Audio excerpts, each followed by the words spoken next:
All right, good morning. I'm Deputy Chief Charles Hampton Jr. of the Criminal Investigation Division. Today, we're going to highlight and talk about two cases that we're still working.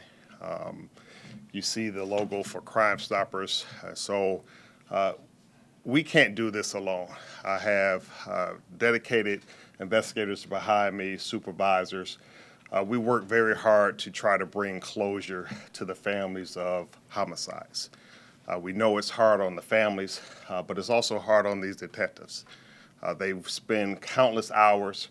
They build rapport with the families, and when they struggle to bring closure, it weighs on them. But you know, we can't do alone, as I stated before, so we ask the citizens of Atlanta, if you know anything about the two cases we're going to highlight, we ask that you reach out to the homicide unit, but you also reach out to Crime Stoppers where you can remain anonymous. We feel that people were around these two incidents. We believe that people know have key information. And so we're asking people to do the right thing and to come forward and provide us additional information so we can bring closure to these investigations. So I'm going to bring up our homicide commander, Lieutenant Jermaine Dearlove. He'll specifically talk about the two cases, and then we'll have some questions at the end. So thank you. Thank you. And also request public assistance with identifying suspects involved in these incidents. The first case I would like to speak about occurred on August 31st, 2022 at 329 14th Street. The victim in this case is Mr. Prince Olazar, 38 years old, black male. Mr. Olazar was inside the BP gas station and was alerted by other customers inside the convenience store that his vehicle was being stolen. When Mr. Olazar stepped outside to check on his vehicle, the suspects inside of a silver sedan fired a handgun and struck him in the body. Mr. Olazar was pronounced deceased on scene. An investigation was taken up by our lead investigator, Investigator Leon Packer, where we obtained surveillance footage of that suspect vehicle. That silver sedan was later identified as possibly a 2013 Honda Accord. We provided a still shot of that vehicle along with a short video clip to assist with identifying for the viewers and community. The suspect vehicle, if you notice, has a noticeable dent on the driver's side of that vehicle, and we're requesting the public's assistance with identifying suspects involved. Maybe they saw that vehicle at the time of that night, or perhaps before, during, or after the incident. We're going to need our assistance from our community. As we've done time and time again, the community support makes us a much stronger city and department in solving these crimes and identifying suspects involved in these cases.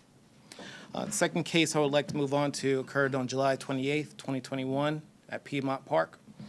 Our victim is Miss Katie Janness, a 40-year-old white female. The suspect at this time is unknown. Ms. Janness was stabbed several times while walking in the park.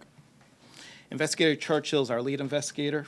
He was our lead investigator from day one and has worked diligently and thoroughly. Throughout the years, he's conducted numerous interviews for this case and also employed other investigative methods. We're working with our local and federal partners as well. Once again, the tips that were received are vetted and checked thoroughly.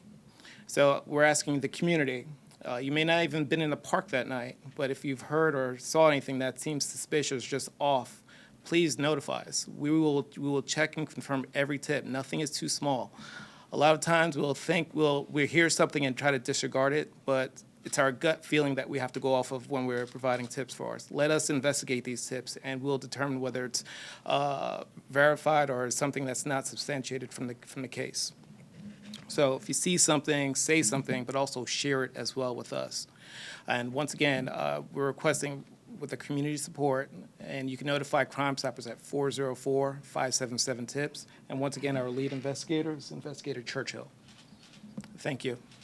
We'll entertain questions. Can you talk a little bit about the kind of suspect you are searching for in the Piedmont stabbing case? What is their profile, do you think? We have conducted several interviews for this case. What we're trying to figure out, it seems senseless to me. It was a senseless incident. We've cast a wide net from looking into our victim's background and also looking into other profiles of persons that may or may not be capable of committing these crimes. But what's more important is we have a wide net. We're not just alluding to one specific person. We don't want a narrow view for this case. We want to open up other avenues. If you have a narrow view of one specific person for this investigation, you may miss out on others. So as we continue with the investigation, which will be thorough, we're going to just keep a wide net until we could zero in and develop additional evidence as well. After 2 years, do you think that the suspect knew the victim? I mean, it seemed random at the time, and we haven't really had anything like that since. At this point, do y'all think that there was a connection between the suspect and victim, or do you think it was random? Well, for me, you said 2 years passed. We're still solving cases that occurred 3, 4, 5 years ago. So what matters is the effort and determination that's being put into this case for our community. It's the expectation for our community to lead a thorough and diligent investigation. That's what Investigator Churchill is doing right now, not letting anything go and continuing to follow up on every possible lead for this case. But to that point, do you believe the killer knew Katie? I can't say at this point. I can't say at this point. You talk about pouring through interviews, evidence. How many hours have investigators put into Katie Janness's case? Oh, Investigator Churchill? We've worked on this case since day one. Every week, we're working on this case. So since 2 years ago to now, every week, there's something going on with this case. So no days is when unanswered, so we're working on it. And as the lead investigator, have you been in contact with the family? How are they feeling right now? I Yes. imagine they want closure. Yes, the mom is from Detroit. I've flown to Detroit and met with the mom, spent some time with her. And I speak with her weekly also. Has there been another murder across the country that might match this one? Are you guys looking at other murders from across the country to see if We it's l- gonna match? We look at anything come in that's similar, we look at. Our FBI partners, they're also looking into it also. They get the information faster than we do, so they start looking into it, and they pass along the information to me, and I do my investigation. Last year when we were here, you all talked about how you were looking at cell phone and biological data. Can you talk about what you found, if anything, through those avenues? I don't want to get into the scientific part of this case right now. It's not the time. We don't want to put that out there. As far as the technology part of it, we're working on that also. Every year there's new technology that comes out, and once it does come out, our FBI partners and I, we work on it and run it through the new technology. Can you talk a little bit about the frustration level behind this? We're at 2 years. This is a woman who was stabbed 50 times, just a heinous crime that really put a lot of people in fear in that community and beyond. Talk a little bit about the frustration and not being able to solve this right now. I know you hope to solve it soon, and this is why you're doing this press conference, but can you talk a little bit about, you know, what goes into working a case like this, the hours, the looking through surveillance, the talking with witnesses or people in the park, and still nothing? It becomes frustrating, but we're working. I take pride in the work that I do and my investigators that help me out with this case. So we're working it.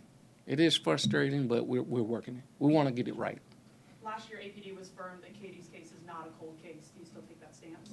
Right. We don't consider it a cold case. We're still working on leads are coming in. Information is coming in through Crime Stoppers, so we don't consider it cold in our standards. What about a hate crime? Have you decided if it's a hate crime or any information on that? We don't have any information on for a hate crime right now, but I want to go back to what Investigator Churchill stated. He is the lead investigator from day one. This is an active case. We're not letting it go. Investigator Churchill has put hours and hours of time while working here for the police department. He is dedicated. He's motivated. Yes, there are times when there's frustration, but once we get frustrated, we don't quit and walk away.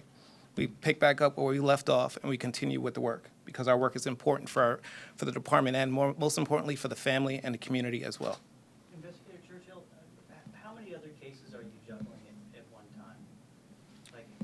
many are you working on in addition to this one?